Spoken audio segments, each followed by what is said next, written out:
So, thanks for joining me on my journey.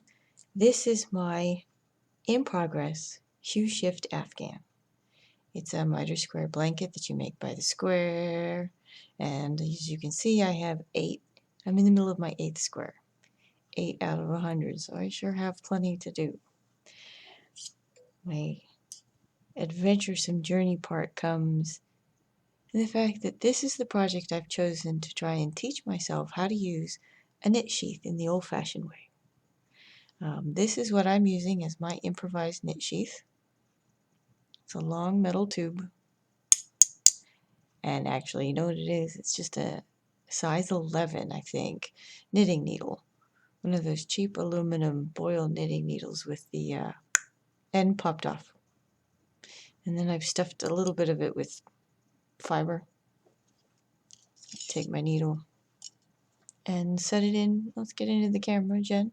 See, I just set my needle in like that. And then it goes into my belt on my side.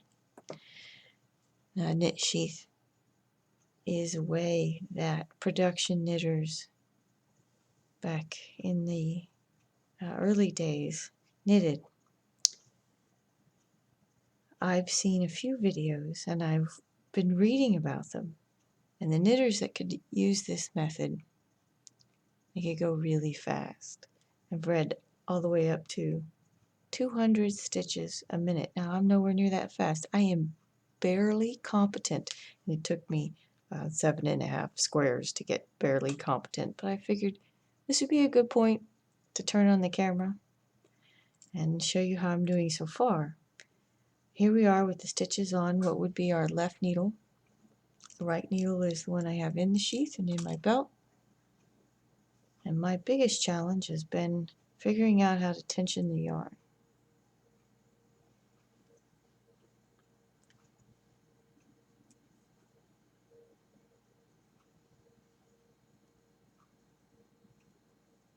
I'm self-taught. There's not a lot of resources out there on how to make this method work.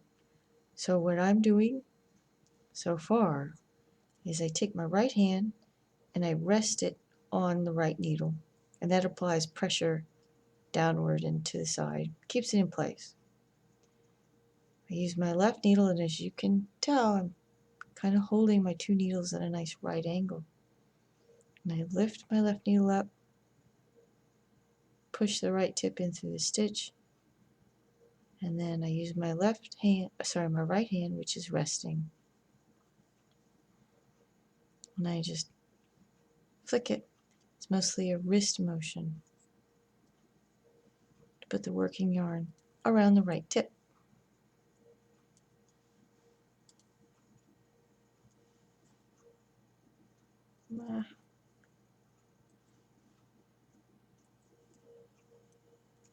Here's the double decrease that happens in the middle of mitered squares. And yeah, it slows me down even more every time. Okay. Sometimes I can get a nice rhythm going, and I'll try for that to show you.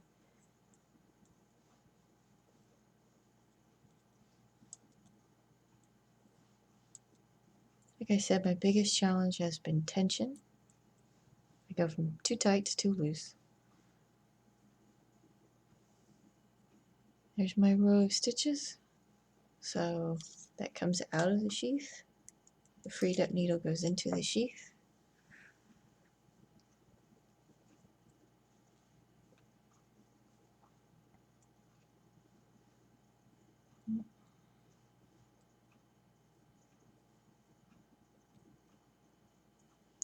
I have found that wrapping or having the working yarn come out over my middle finger is what works best. It allows me to have the right angle with my palm to press down on the needle, and it also frees up my right index finger to do this because I seem to need to push that left needle away by every 3 or 4 stitches.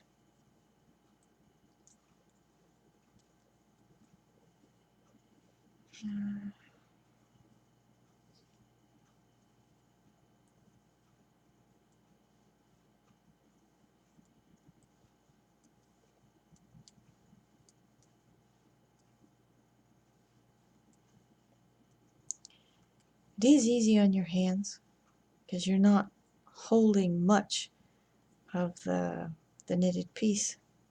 You don't have to hold it up and keep it in place while you knit.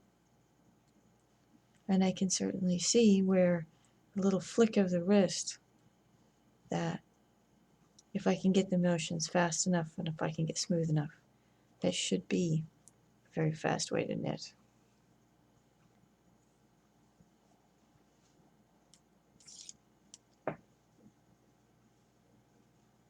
And in this pattern we change colors every 2 rows.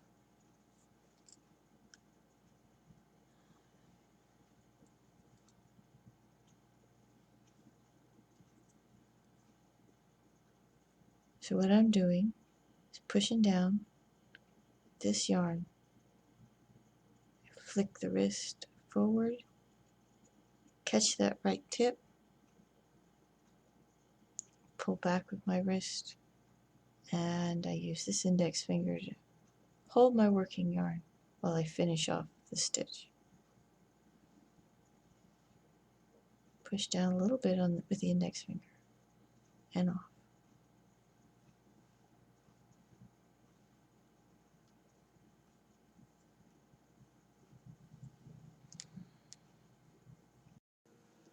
Move the camera closer.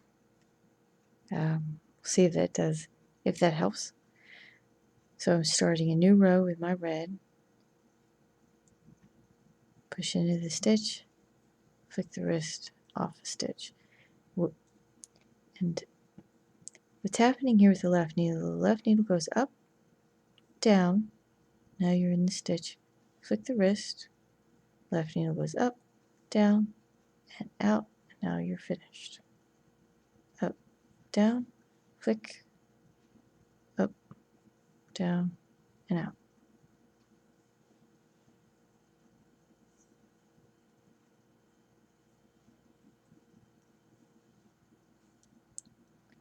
And that's how I'm doing it for now.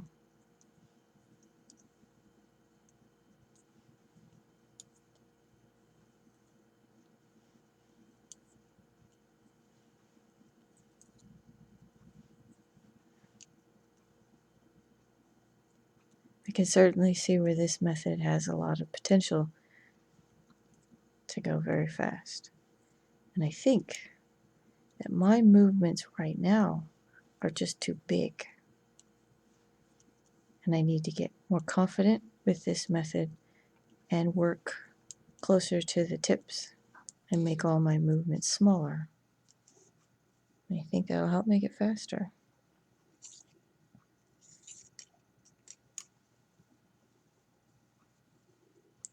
Tell you my other big problem that I'm having is that I concentrate so hard on making my knit stitches is that I blow right past the middle here and don't do the decrease. Can't tell you how many times that has happened, and I have had to stop and think back because I'm just sitting here concentrating on my hands and trying to keep my tension. I don't want to say correct. I want to say I want to keep, at this point, I'm keeping my tension consistent, and that's about as best as I can do. 3.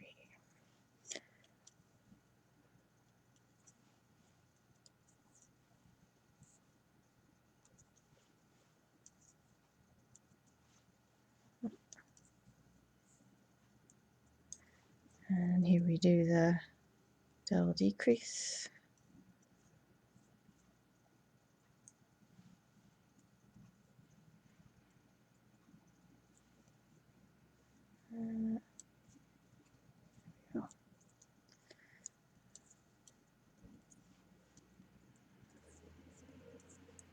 So this is not a how-to video. Don't take it that way. This is just, I guess, a documentation of how I'm doing so far. And of course, I'm going to keep going. And I hope to have videos that show me working more competently and more expertly. This video will make a nice comparison to that.